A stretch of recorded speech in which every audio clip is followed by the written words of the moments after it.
Somebody in your film says that I could have made money out of this, but I didn't. I just gave it all away. Well, that's the plain fact. I didn't try to patent it or something like that. That was not my idea. I just wanted to see what the heck the universe looks like. There are more people doing this than there used to be. And if the amateurs don't do this, nobody else will do it. They felt that the universe was out of reach. It's not out of reach. And somebody else would have made it in reach for them, even if I hadn't been here. That's all. This would have happened the same way as it happened, even if I hadn't been here. Somebody else would have had to do it. Like what Einstein said about relativity. If he hadn't done it, somebody else would have done it. But you see, my telescopes are not an invention. It's a non-invention. They were tracking things across the sky for photography. And that's an invention. And it weighs half as much as a Ford. Okay? A machine to track your telescope across the sky for photography weighs half as much as your car. And we made telescopes that are a lot lighter and cheaper and are made to look through and don't track anything across the sky. Do the tracking yourself. So that's why I say keep your eyes open. If your eyes are open, you can get the information that way. If your ears are open, you can get information that way. If your mind is open, you can digest it. But there's a great deal that has to be done on your part if you're going to collect information. The information does not bombard you like snow and hail.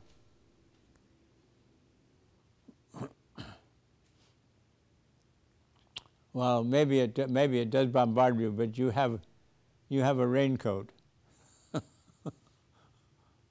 Knowledge is knowledge. It's not all divided up into fields. This much is chemistry, and this much is something else, and this much is astronomy. And the stars are made of the same stuff that the stuff in the kitchen is made of. So the changeless shows through as inertia, the infinite shows through as electricity, and the undivided shows through as gravity, and the attraction between plus and minus, and between spin up and spin down. Energy is just what inertia does. Inertia fights changes. Oh, and that's why you have two pedals in your car. One to make it go when it doesn't want to go, one to make it stop when it doesn't want to stop, and a big wheel to change its direction when it doesn't want to change its direction. See, when it comes to inertia, that's where we feel it, in the car. As I so often point out, you see, you have an address, it's got a town name, it's got a district name, it's got a state name, it's got a country name, it's got a planet name, it's got a solar system name, it's got a galaxy name, and then there's the universe. It's not just 94115.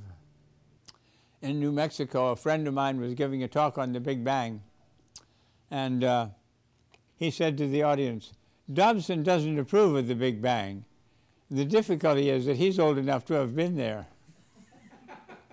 It looks to me as though the Big Bang model takes non-existence for granted and gets the universe out of nothing.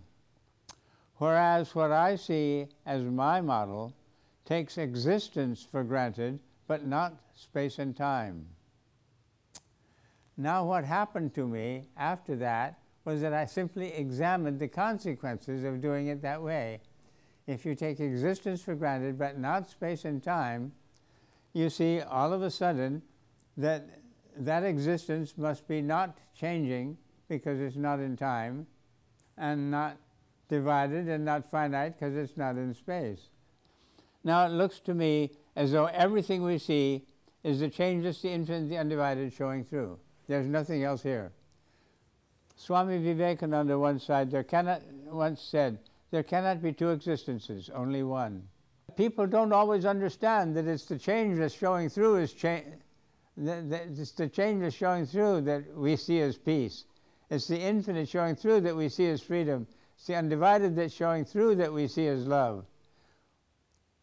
Anyway, I don't think I'm the first one who noticed that, but I made a lot of I put a lot of underlining. our whole notion of what's inside is connected with our notion of what's outside, and vice versa. We only have one universe. We don't have one for inside and one for outside. It's really not set up like that. Our notions about how things happen in space and time is related to what we see here. And it covers what we think about also. So it looks to me as though the universe is alive. And the interesting thing about it is this. If the universe didn't recycle negative entropy from the border, then there wouldn't be any negative entropy for living organisms in the universe. As I see it, if the universe itself is not alive, there wouldn't be anything alive in it. When Thomas Young ran into Darwinism, he thought how extremely stupid not to have thought of that. How all the evidence is facing you, how extremely stupid not to have noticed how it works. So I have the same feeling about some of these things that I've said, you see. How extremely stupid not to have noticed it earlier.